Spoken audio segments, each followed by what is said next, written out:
Assalamualaikum warahmatullahi wabarakatuh. Waalaikumsalam warahmatullahi wabarakatuh.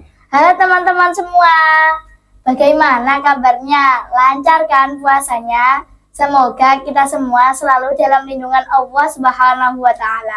Amin. Baik, di sini bertemu lagi dengan saya, Mbak Hani, selaku host podcast Tarhib Ramadan yang akan menemani kalian bersama Ustadz Thaifur. Kita bersama-sama akan mempelajari tentang hal-hal yang membatalkan puasa. Assalamualaikum Ustadz. Waalaikumsalam. Bagaimana kabarnya? Alhamdulillah baik, puasanya lancar. Gimana Mbak Hani, puasanya lancar? Alhamdulillah lancar. Sehat ya? Sehat. Aktivitasnya juga lancar semua. Semoga kita mendapatkan pertolongan dari Allah dalam bulan Ramadan ini. Amin. Pasti kalian sudah penasaran kan apa yang akan kita bahas bersama? Kepada Ustadz Thaifur dipersilahkan. Assalamualaikum warahmatullahi wabarakatuh. Waalaikumsalam warahmatullahi wabarakatuh. Hamdan wa syukronillah, salatan wa salaman daimaini ala rasulillah Muhammadin sallallahu alaihi wasallam ibni abdillah. Wala hawla wala quwata illa billah, amma ba'da. Terima kasih atas waktunya Mbak Hani. Kita jumpa lagi di podcast Tarhib Ramadan pada edisi kali ini. Juga kepada para pemirsa podcast Tarhib Ramadan dimanapun kalian berada, semoga senantiasa mendapatkan perlindungan dari Allah Subhanahu wa Ta'ala dalam menjalankan ibadah puasa. Untuk tema kali ini Mbak Hani, kita mengupas terkait hal-hal yang dapat membatalkan puasa. Apa saja hal-hal yang dapat membatalkan puasa? Ini Pak Ustadz ambil referensi dari kitab Fathul Qorib. Di situ dijelaskan bahwa perkara yang dapat membatalkan puasa itu ada 10. Banyak ya, 10. Saya terangkan satu persatu. Yang pertama adalah ma wasala amdan ilal jawfil munfati as-sholatan. Sesuatu yang masuk ke dalam lubang atau rongga yang asli pada diri manusia. Itu yang pertama. Sebelum kita masuk ke nomor berikutnya sampai selesai, Pak Ustadz ingin menjelaskan acuan yang lebih mudah dipahami, Mbak Hani. Ini Mbak Hani ya, dalam tubuh manusia yang tetap ada berapa lubang yang asli? Tahu nggak? Tidak tahu. Dalam tubuh manusia itu yang asli ada 5 lubang, baik laki-laki maupun perempuan. Ada 5. Apa itu 5? 1 lubang mulut. Mulut ya. Yang kedua lubang hidung. Berarti berapa? 2. Yang ketiga lubang telinga. Yang keempat lubang alat kemaluan. Itu kan berlubang. Asli. Laki-laki ada, perempuan ada. Yang kelima yaitu lubang untuk buang air besar, ya itu ya, yang belakang. Tahu ya Mbak Ani ya? Berarti ada berapa? 5. Nah, itu yang menjadi acuan inti.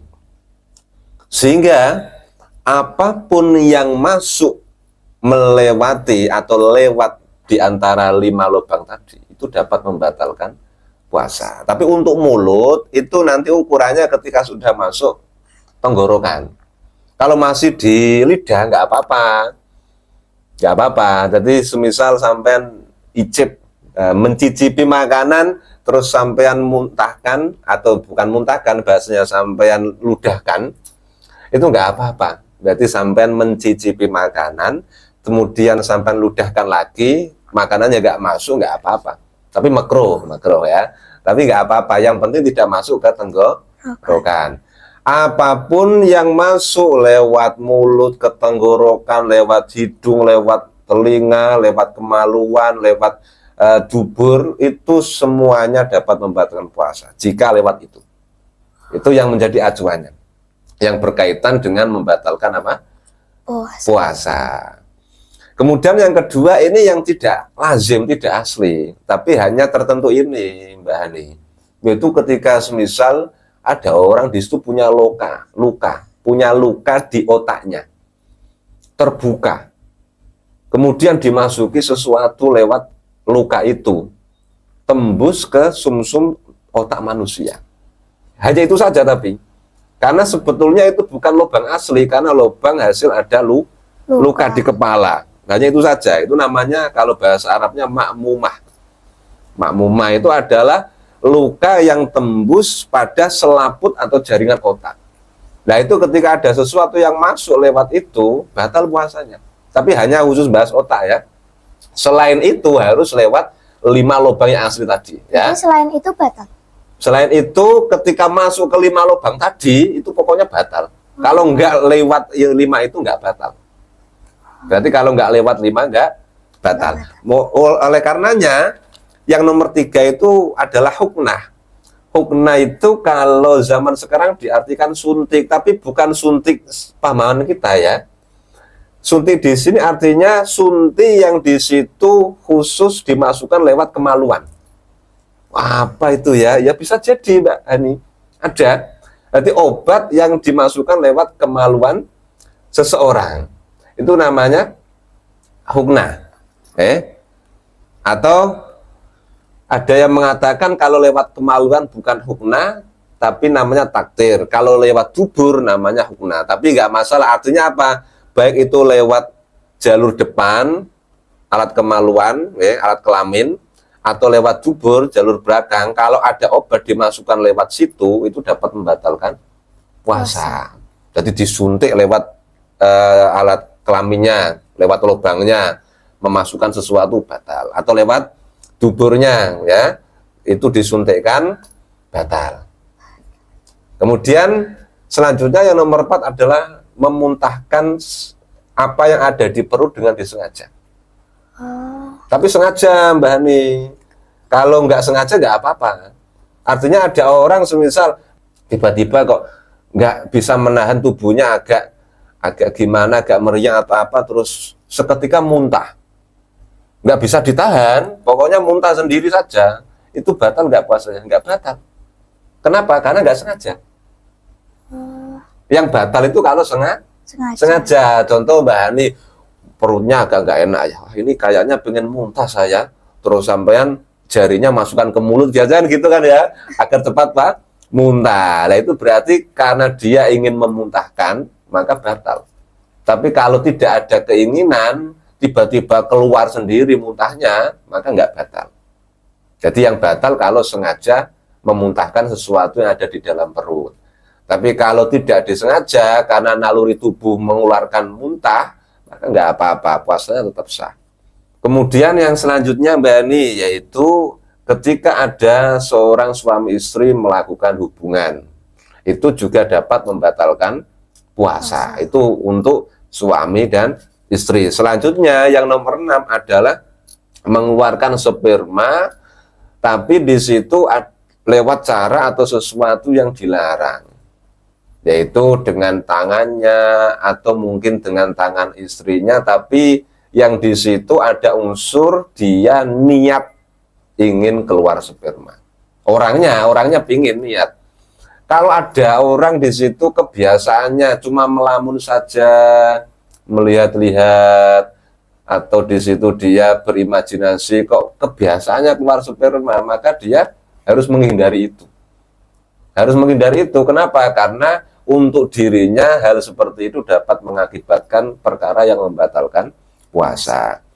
Kemudian yang ketujuh adalah mengeluarkan darah haid khusus wanita. Yang nomor 8 nifas, ini juga khusus wanita. Yang namanya haid itu menstruasi atau dibahasakan datang bulan ya. Kenapa datang bulan? Ya tamu datangnya bulanan, setiap bulan datang ya. Bulan ini datang, bulan berikutnya datang, seterusnya. Kalau nifas itu darahnya keluarnya setelah ibu melahirkan anak.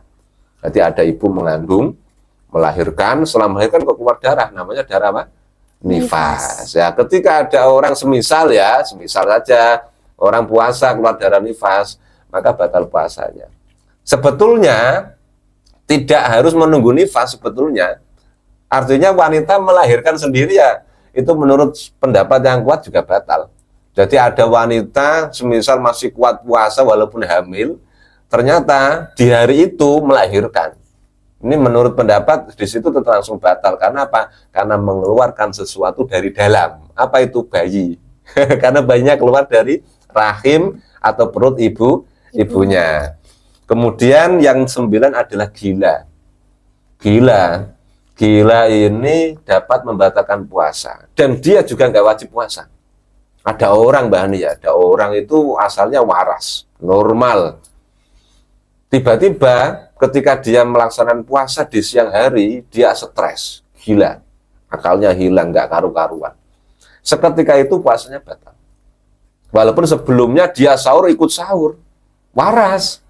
Tapi masuk pertengahan siang ternyata dia gila. Otomatis puasanya batal karena dia sudah tidak mempunyai akal.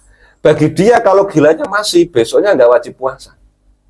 Enak ya orang gila ya nggak wajib puasa ya, nggak dosa karena dia gila. Pertanyaannya enak mana orang gila sama orang waras?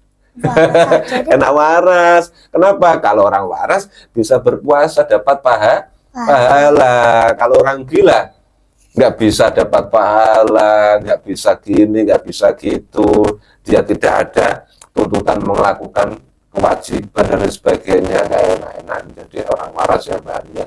Orang waras yang pintar, ya orang waras yang pintar. Yang terakhir adalah murtad. Nauzubillah min dzalik. Ada orang murtad itu ada orang yang sebelumnya sudah beragama Islam. Dia orang Islam. Ternyata setelah itu dia keluar dari Islam. Mungkin dia pindah agama.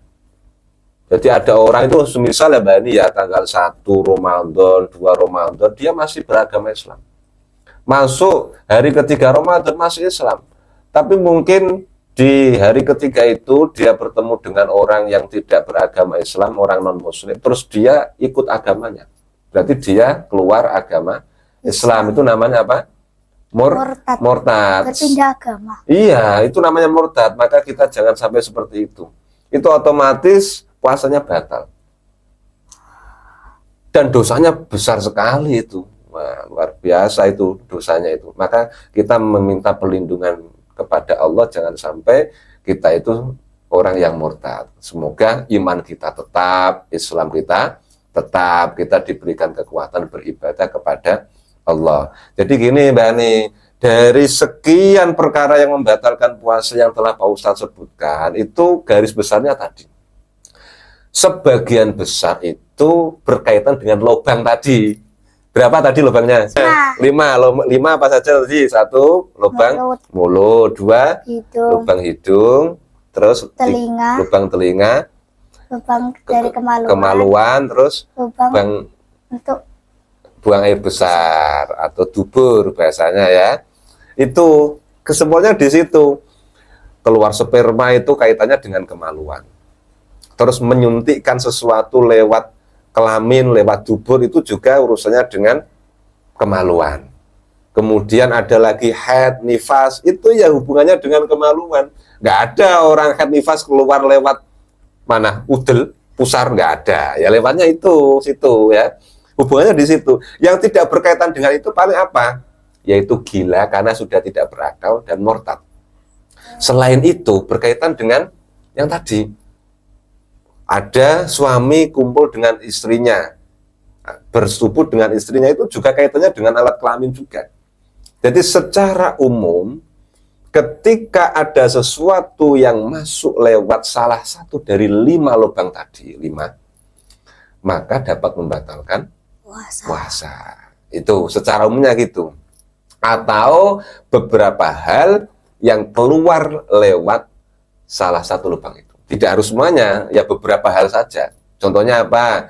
Keluar sperma, keluar darah haid, keluar nifas, kemudian keluar muntah yang disengaja. Kalau ada mengeluarkan sesuatu yang di situ tidak membatalkan, ada enggak? Ada. Apa contohnya? Keluar air kencing. Bah itu kalau kencing batal puasa ya kita batal terus ya. Berarti kemudian keluar air besar. Kalau batal Ya gimana, kita puasanya batal terus. Itu termasuk yang tidak batal. Itu kan sebetulnya kan dari dalam, keluar air kencing, tapi nggak batalkan puasa. Yang batalkan itu ada orang ingin keluar mani. Ingin ya, catatannya ingin. Kalau keluar mani atau sperma itu dengan sendirinya, contohnya orang tidur, kemudian mimpi basah, tiba-tiba keluar sperma, itu nggak membatalkan. Jadi yang membatalkan itu kalau ada keinginan, ada usaha dari orangnya mengeluarkan sperma. Jadi kuncinya di situ. Mungkin ada pertanyaan Mbak Ani? Kalau mimisan? Kalau mimisan, ya mimisan gimana ini mimisan? Itu keluarnya dari mana? Dari hidung. Iya, yang dikeluarkan apa? Darah. Darah. Itu sesuatu yang tidak disengaja, tidak diinginkan. Seperti tadi muntah. Muntah itu kan kalau ada keinginan dia sendiri memuntahkan itu membatalkan. Tapi kalau naluri keluar sendiri tidak membatalkan. Orang itu mimisan, itu naluri keluar sendiri atau dia pengen mengeluarkan darah? Keluar sendiri. Nah itu sama saja. Jadi intinya di situ. Kenapa? Karena dia tidak ada keinginan. Masa orang sehat, aku pengen mimisan? Nggak mungkin kan? Nah, tiba-tiba keluar sendiri saja, nggak apa-apa. Mungkin ada yang ditanyakan lagi. Ustadz mau nanya, kalau matanya sakit dikasih obat mata, batal nggak puasanya? Kan ada rasa pahit di tenggorokan. Oh iya, bagus itu pertanyaannya. Ya, ini mungkin untuk edukasi bagi para pemirsa, bagaimana hukum orang yang berpuasa meneteskan obat mata. Yaitu umumnya tetesan obat mata itu nanti akan terasa pahit di tenggorokan. Jawabannya sebagaimana penjelasan saya tadi.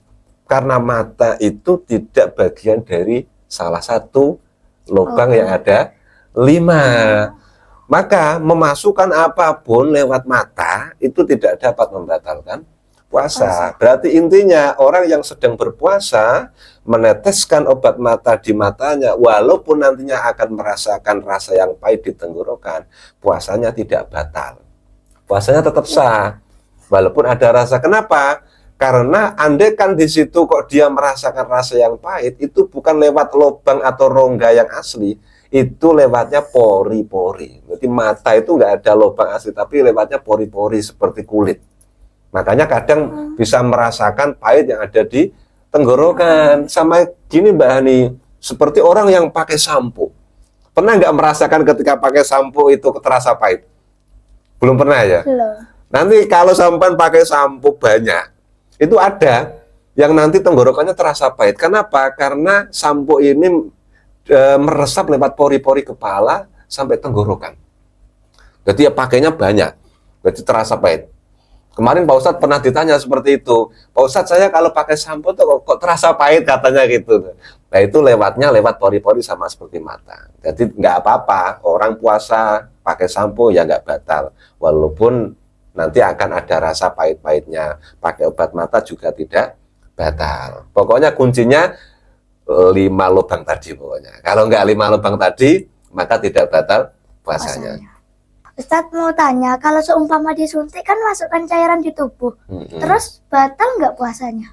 Oh iya ya, kalau dipikir-pikir ada cairan yang masuk ke dalam tubuh ya disuntik itu. Itu suntiknya lewat mana? Lewat pantat. Ya, lewat bokong ya, lumrahnya ya. Iya, itu problem yang perlu ada penjelasan hukum. Berarti intinya bagaimana hukumnya orang yang sedang berpuasa melakukan suntik.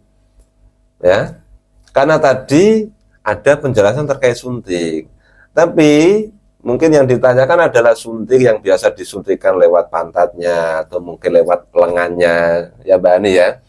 Karena tadi yang membatalkan itu kalau suntik atau obatnya dimasukkan lewat kemaluan atau lewat duburnya, lewat belakang, itu yang membatalkan. Dan sekarang disuntikkan ke anggota tubuh dengan memasukkan cairan atau obat atau sejenisnya, tapi tidak lewat lubang yang asli.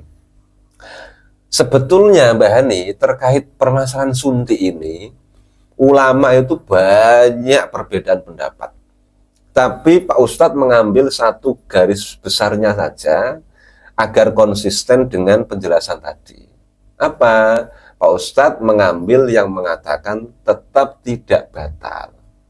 Tetap tidak batal. Kenapa? Alasannya karena tidak masuk melalui salah satu dari 5 lubang tadi. Itu alasannya. Walaupun sebetulnya banyak perbedaan pendapat dari para ulama. Tapi kita coba konsisten dengan apa yang kita sampaikan tadi.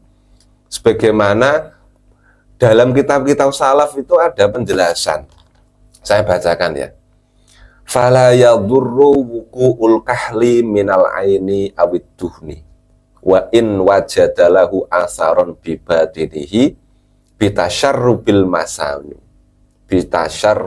masami wahya saqbul jasadi. Alasannya apa? Li anna zalika laisa min manfatin maftuhin infitahan zahiran mahsusan. Li annan fitahal masami la yuhassu. Intinya gini, dalam kitab Hasyi al-Bajuri, syarahnya kitab Fathul Qorib, itu ada penjelasan dari ulama salaf kita bahwa ketika ada orang pakai celak kemudian terasa pahit, nah, sebagaimana tadi pakai obat mata terasa pahit, atau pakai minyak dimasukkan, wa in wajadalahu asaron bibatin, walaupun dia merasakan sesuatu yang berbeda di tenggorokannya, rasa pahit. Alasannya apa? Bitasyarrubil masami. Karena apa? Karena menyerap atau terserap lewat pori-pori. Masam itu namanya pori-pori. Tapi pori-pori itu laisa min manfatin maftuhin infitahan zahiran mahsusan. Pori-pori itu bukan bagian lubang yang ada pada diri manusia. Pori-pori artinya lubang yang asli. Pori-pori tetap berlubang, tak semua tubuh manusia ada pori-porinya. Tapi yang lubang yang mahsus itu artinya apa? Yang terlihat indera, bisa dilihat, ya, bisa disentuh. Itu namanya mahsus ya. Kalau pori-pori kan nggak terlihat indera kan, nggak kasat mata kan kalau pori-pori. Lah makanya sama saja kesimpulannya, disuntikkan lewat pantat itu lewatnya bukan lewat lubang asli. Cairannya yang masuk lewatnya pori-pori. Jadi jarumnya itu kan masuk ke pantat, itu kan nanti masuknya lewat pori-pori. Atau lewat lengan juga pori-pori. Beda kalau disuntikkan lewat lubang kemaluan. Nah itu masuknya lewat lubangnya, beda. Tapi Pak Ustadz tetap tidak menafikan ada perbedaan pendapat yang lain. Tapi Pak Ustadz pengennya orang puasa itu enjoy. Orang puasa itu ya kalau bisa sah ya bisa sah. Nah kalau bisa sah ngapain pilih nggak sah? Repot-repot mengkodok iya kan? Iya kalau sudah selesai Ramadan itu mau mengkodok itu wah beratnya minta ampun. Kadang mau datang Ramadan baru dikodoi puasanya tahun kemarin. Iya banyak itu. Jadi kemarin hutang puasa Ramadan belum sempat dikodoi. Mau masuk Ramadan lagi bulan Sabat baru dikodoi. Itu kadang seperti itu. Padahal cuma berapa hari itu. Makanya Pak Ustadz itu inginnya puasa kita tetap sah. Ada yang berpendapat sah tetap sah, kita ikuti itu. Jadi untuk memudahkan agar puasa kita itu tetap sah dan kita tidak terbebani mengkodoinya. Itu jawabannya. Kesimpulannya, ketika tidak masuk melalui salah satu 5 lubang tadi, maka tidak membatalkan puasa. Kalau masuk lewat salah satu dari 5 lubang tadi, maka membatalkan puasa. Kalau suntiknya tidak lewat salah satu lubang tadi, maka tidak batal.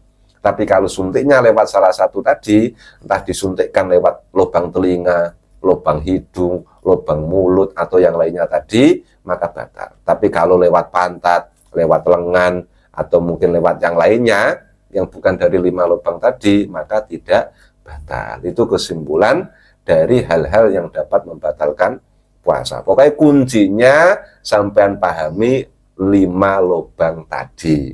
Itu Mbak Ani. Mungkin itu yang bisa Pak Ustadz sampaikan terkait hal-hal yang dapat membatalkan puasa. Semoga menjadi tambahan wawasan ilmu bagi kita semua, sehingga kita bisa mengetahui seluk-beluk terkait puasa Ramadan. Demikianlah penjelasan seputar hal-hal yang dapat membatalkan ibadah puasa. Semoga apa yang saya sampaikan kita pelajari bersama dapat menjadi ilmu yang manfaat, ilmu yang barokah, dan semoga puasa kita di bulan Ramadan kali ini senantiasa diberkahi oleh Allah Subhanahu wa Ta'ala. Amin. Wah, Masya Allah, sungguh besar ya ilmu yang kita dapatkan hari ini bersama Ustadz Thaifur. Semoga kita bisa mengambil hikmah yang sudah kita pelajari bersama. Saya selaku host podcast Tadhib Ramadan, izin undur diri. Wassalamualaikum warahmatullahi wabarakatuh. Waalaikumsalam warahmatullahi wabarakatuh.